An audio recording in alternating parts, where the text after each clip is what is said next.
Hi there, I'm Chris Woods from Daily STEM, and today I'm going to show you a fun STEM activity you can do anywhere, home, school, wherever, and it's all about planting seeds. Now, you can plant seeds in a fancy seed tray like this, and it's great because it comes with a cover and you can place everything in the right spot, but you may not have those, and that's okay.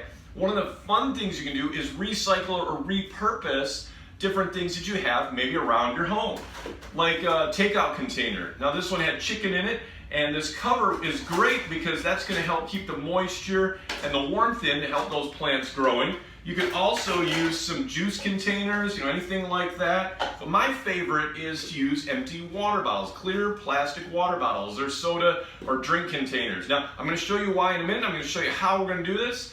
Some of the other materials and things you'll need. You need some dirt, either in a bag or just from your yard. You could use some tape. Tape is good, a ruler or a tape measure. Some sort of permanent marker, scissors, and if you need help with scissors, ask an adult.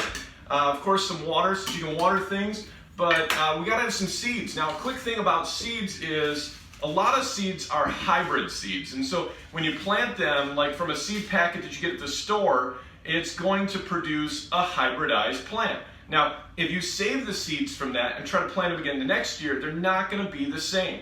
So if you get hybrid seeds, that's what's going to happen. But if you get heirloom seeds, those are old varieties that have been just naturally crossed and bred, and they will continue to grow the same thing each year. So I get hybrid seeds, and then I can save the seeds, and they grow the same plant each year. I got some beans, I got peas. I'm going to actually plant some beans today, and I'll show you why it's better in a second to have some like light colored as opposed to dark colored seeds in a moment. You'll see. Now I'm going to take a water bottle, and there's a couple different ways you could do this. You could cut it so that you kind of cut across like that, or you could cut one where you go long ways like that. You might want to put the cap back on if you're going to do a long ways one.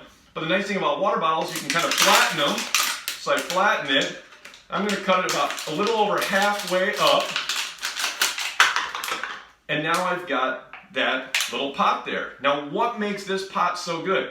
Hang on, we're going to find out. Now, you could also use this. You can use it as a funnel for something. Some people even, you can reuse it like that. You could have the plant right here and put the water in the bottom. Experiment a little. That's part of the fun of STEM. I'm going to put some dirt in here. I'm going to fill it most of the way full. And again, you're going to want to water it afterwards. Okay, so I got most of the way full, and I'll also give you some other things you can do afterwards to keep learning more. Now, there's your pot. It's all ready for the seed, right? Now, if I put a seed in there, like right in the middle, I'm not going to know what's going on. But if I stick the seed in the side, remember, it's a clear water bottle. If I stick that seed down the side, however deep that seed needs to be, for most of them you just put them down maybe a ½ inch, quarter of an inch. If you're not sure, put a couple in and put them, but lotus, see right there? It's right on the side, you can see it. If you need to, you can even take your marker and you can circle it, or put some piece of tape right next to it, and you can put some measurements on it if you want to see how deep those roots are growing, because that's what's going to happen. After a couple of days, this seed is going to sprout. And you're going to see the roots start to grow down, and you're going to see the plant start to burst up. And you can actually put a couple different seeds in one of these pots. Of course, you want to give it some water right away.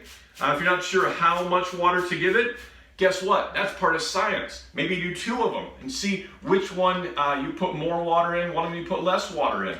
See what the difference is. Some other next steps, because now all you got to do is just kind of wait for it to grow, right? Here's some other things you can do. You can put one of them in dark, in a darker condition, and one of them in a more light spot in your home. You can see how that affects. Because remember, science is all about changing variables and seeing what happens.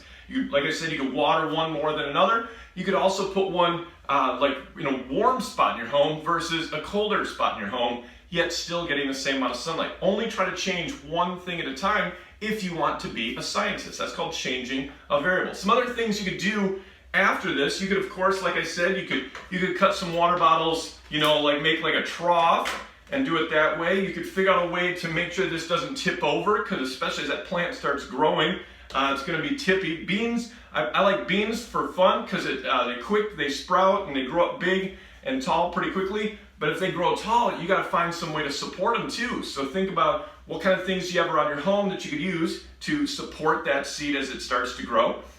You could also take a picture each day. Grab your phone or a device and snap a picture from the same spot each day.